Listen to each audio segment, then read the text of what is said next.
Wakil Bupati Belitung Syamsyir meninjau dapur umum program makan bergizi gratis atau Satuan Pelayanan Pemenuhan Gizi di Jalan Akil Ali, Tanjung Pandan pada Senin 24 Februari. Kunjungan ini turut didampingi oleh Kepala Dinas Pendidikan dan Kebudayaan Kabupaten Belitung Subagio dan pelaksana tugas asisten pemerintah dan Kesra Syamsuddin serta jajaran pemerintah daerah.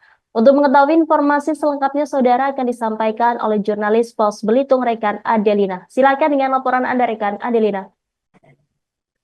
Baik rekan Rima dan Tribuners, di dapur umum ini memang setiap orang diwajibkan mengenakan masker dan penutup kepala sebelum memasuki area memasak dan pengemasan makanan.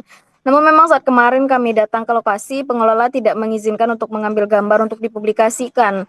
Sementara itu di dalam dapur Tribuners, para pekerja ini tampak tertib dengan perlengkapan kebersihan lengkap seperti penutup kepala, kemudian masker, dan juga sarung tangan saat mereka memasak maupun mengemas makanan di dalam ompreng untuk didistribusikan ke sekolah-sekolah. Wakil Bupati Belitung Syamsir mengapresiasi kebersihan dan standar pengolahan makanan yang diterapkan di dapur tersebut.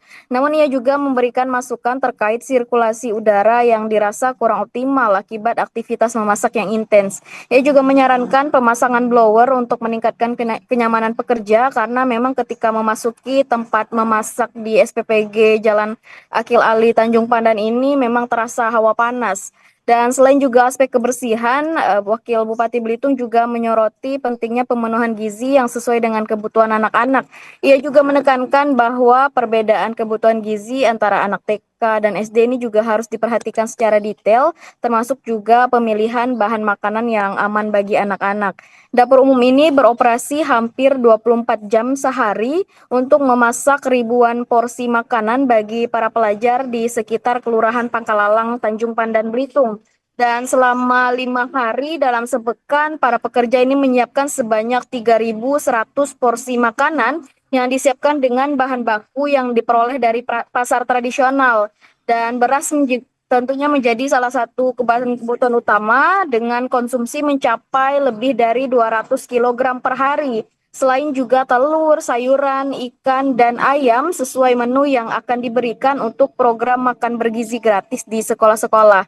Dan dapur ini juga Tribuners memiliki beberapa area khusus termasuk ruang memasak, tempat pengemasan, tempat penyimpanan bahan baku, serta area pencucian peralatan dan ompreng. Aktivitas para pekerja ini dimulai sejak tengah malam dengan jadwal kerja ada yang mulai dari pukul 11 malam hingga dini hari untuk menyiapkan bahan makanan dan memasak.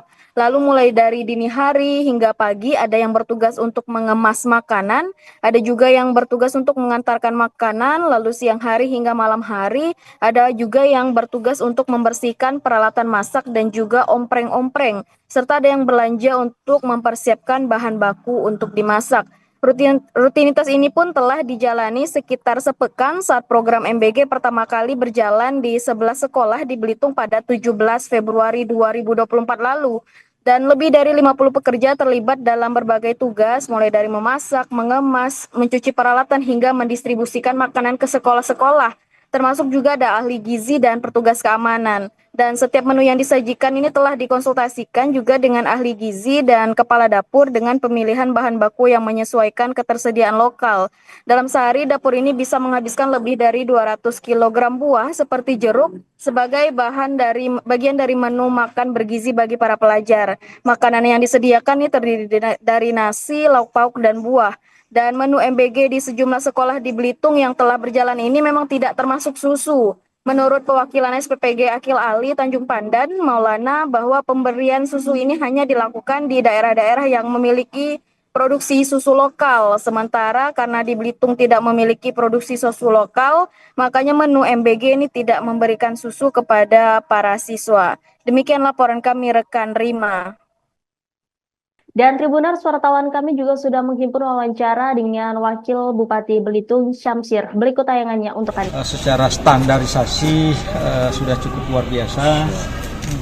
Kemudian juga cuman kita beri masukan supaya blowernya itu ditambah karena ini kan karena hawa api, nah, jadi kan agak-agak panas di dalam. Nah, jadi dari pihak Pak Maulana sudah sampaikan bahwa nanti anak-anak libur baru di apa namanya di kerja.